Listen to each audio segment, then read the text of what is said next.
بسم اللہ الرحمن الرحیم۔ السلام علیکم ورحمۃ اللہ وبرکاتہ۔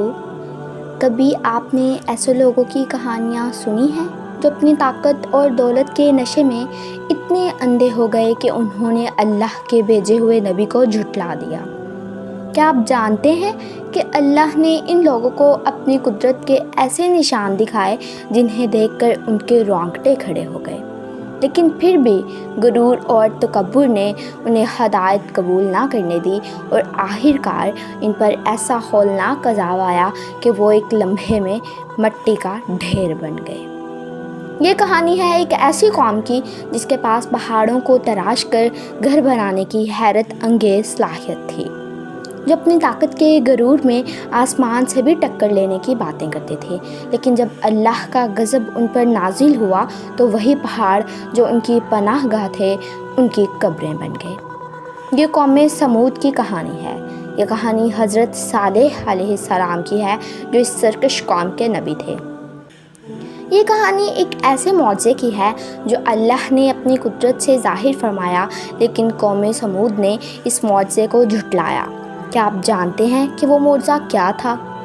وہ اونٹی جو اللہ کی نشانی تھی، اس کے ساتھ کیا ہوا، اور وہ لمحہ جب اللہ کا عذاب نازل ہوا کیسا تھا؟ یہ ایک ایسا ایمان افروز واقعہ ہے جسے سن کر آپ کے دل پر لرزہ طاری ہو جائے گا۔ آئیے حضرت صالح علیہ السلام اور قوم سمود کا مکمل واقعہ جانتے ہیں، جو قرآن و حدیث میں تفصیل سے بیان کیا گیا ہے تاکہ ہم اس سے عبرت حاصل کر سکیں اور اللہ کی نافرمانی سے بچ سکیں۔ قوم سمود ایک مضبوط اور طاقتور قوم سمود حضرت نوح علیہ السلام کی نسل میں سے تھی، اور یہ حضرت ہود علیہ السلام کی قوم عاد کے بعد دنیا میں آباد ہوئی۔ ان کی بستی موجودہ سعودی عرب کے شمال مغربی علاقے میں مدائن صالح کے مقام پر تھی، جو آج بھی آثار قدیمہ کے طور پر موجود ہے۔ سمود کے لوگ اپنی طاقت اور ذہانت کے باعث بہت ترقی یافتہ تھے۔ ان کی خاص بات یہ تھی کہ وہ پہاڑوں کو تراش کر شاندار محلات اور مضبوط گھر بناتے تھے۔ قرآن میں ان کے متعلق فرمایا گیا، اور تم پہاڑوں کو تراش کر گھر بناتے ہو بڑے ماہر ہو کر۔ سورہ الشعراء۔ قوم سمود کی خوشحالی اور وسائل بے شمار تھے۔ زمین سرسبز تھی، باغات اور کھیتیاں لہلہاتی تھیں، مویشی بے شمار تھے، اور ان کے شہر مضبوط قلعوں کی طرح محفوظ تھے، لیکن ان کے دل سخت ہو چکے تھے اور وہ اللہ کو بھول چکے تھے۔ وہ بتوں کی پوجا کرتے تھے اور دنیاوی طاقت کے غرور میں مبتلا تھے۔ حضرت صالح علیہ السلام کی دعوت۔ اللہ تعالیٰ نے حضرت صالح علیہ السلام کو نبوت عطا فرمائی اور انہیں قوم سمود کی ہدایت کے لیے بھیجا۔ آپ نہایت نیک، سچے اور پرہیزگار تھے۔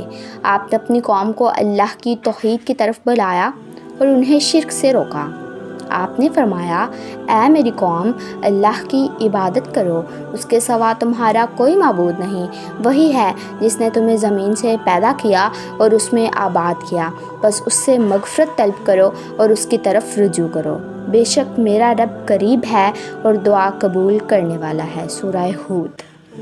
لیکن قوم سمود نے آپ کی بات ماننے سے انکار کر دیا اور کہنے لگی، اے صالح، اس سے پہلے تو ہم تمہیں ایک عقل مند اور سمجھدار آدمی سمجھتے تھے۔ کیا تم ہمیں ان معبودوں کی عبادت چھوڑنے کو کہتے ہو جن کی پرستش ہمارے باپ دادا کرتے آ رہے ہیں؟ سورہ ہود۔ یہ لوگ نہ صرف حضرت صالح علیہ السلام کا مذاق اڑاتے بلکہ آپ کو جھوٹا نبی کہتے اور دھمکیاں دیتے۔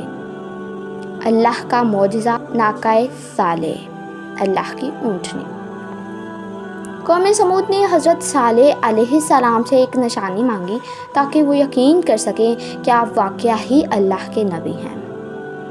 انہوں نے ایک عجیب و غریب مطالبہ کیا، اگر تم سچے ہو تو پہاڑ کی چٹان سے ایک ایسی اونٹنی نکالو جو ہماری آنکھوں کے سامنے ظاہر ہو۔ حضرت صالح علیہ السلام نے اللہ تعالیٰ سے دعا کی اور اللہ تعالیٰ نے اپنے نبی کی سچائی ثابت کرنے کے لیے ایک عظیم معجزہ دکھایا۔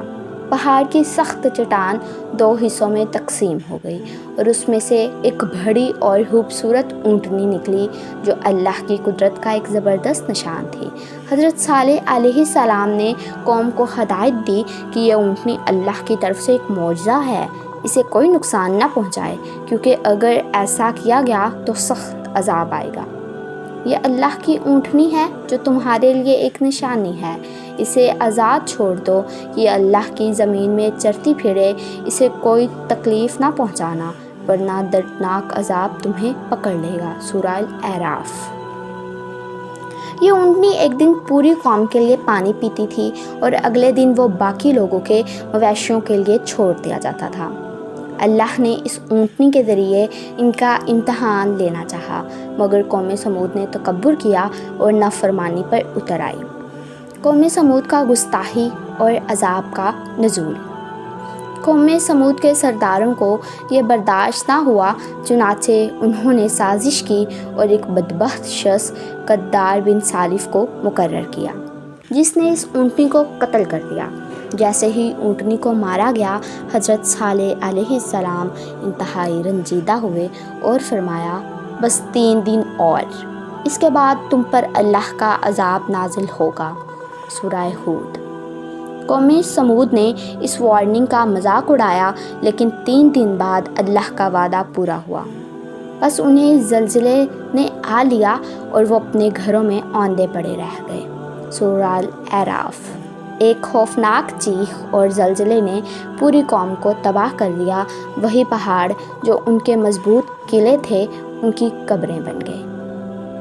یہ واقعہ ہمیں بتاتا ہے کہ اللہ کی نافرمانی اور اس کے نبیوں کی تکذیب کرنے والوں کا انجام کتنا ہولناک ہوتا ہے۔ قوم سمود کی طرح آج بھی دنیا میں کئی قومیں اپنی طاقت اور دولت کے نشے میں اللہ کو بھول چکی ہیں، لیکن تاریخ ہمیں یہی سکھاتی ہے، یہی سبق دیتی ہے کہ اللہ کی پکڑ بہت سخت ہے۔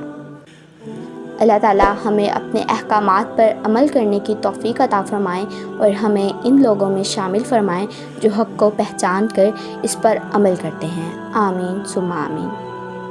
ناظرین، یہ تھی حضرت صالح علیہ السلام کی مکمل کہانی۔ اگر آپ کو یہ معلومات پسند آئی ہوں تو ویڈیو کو لائک کریں، چینل کو سبسکرائب کریں اور کمنٹس میں اپنی رائے کا اظہار کریں۔ مزید ایسی ایمان افروز کہانیوں کے لیے ہمارے ساتھ جڑے رہیے۔ Thanks for watching. اللہ حافظ۔ جزاکم اللہ خیر۔